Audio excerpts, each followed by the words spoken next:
Welcome back. It's now time for your midday sports. Now, the Reggae Boys ended their two-match friendly international series in the island against Trinidad and Tobago without a win after being held to a goalless draw at the National Stadium last night. Coach Hamir Hulgrimson continued to shuffle the deck as he made 7 changes to the squad, which went down 1-0, or to the 11, which went down 1-0 to the Trinidadians at the Montego Bay Sports Complex on Saturday.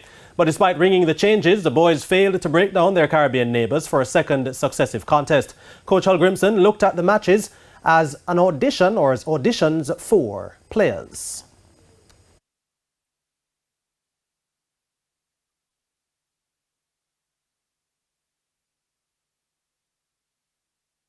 The priority in this match or these matches was to see a lot of players we haven't seen before play for Jamaica, and we did. Everybody got minutes.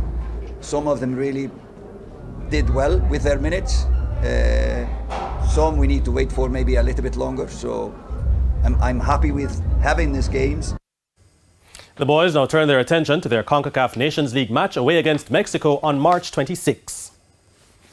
Liverpool are facing a mammoth task to overhaul their 3-goal deficit against reigning champions Real Madrid in their second leg UEFA Champions League round of 16 tie at the Santiago Bernabeu. Liverpool were beaten 5-2 in the first leg at Anfield in the repeat of last season's final. In the day's other tie, Napoli will carry a 2-0 lead into their second leg clash against Eintracht Frankfurt in Italy. The matches kick off at 3. Crystal Palace, who are still searching for their first win in this calendar year, will play Brighton and Hove Albion in one of 2 matches in the English Premier League today.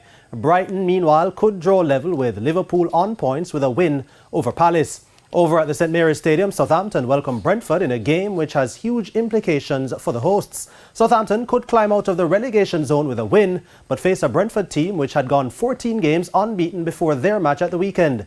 Both matches kick off at 2:30. And that's it for your Midday Sports Report. Shamela?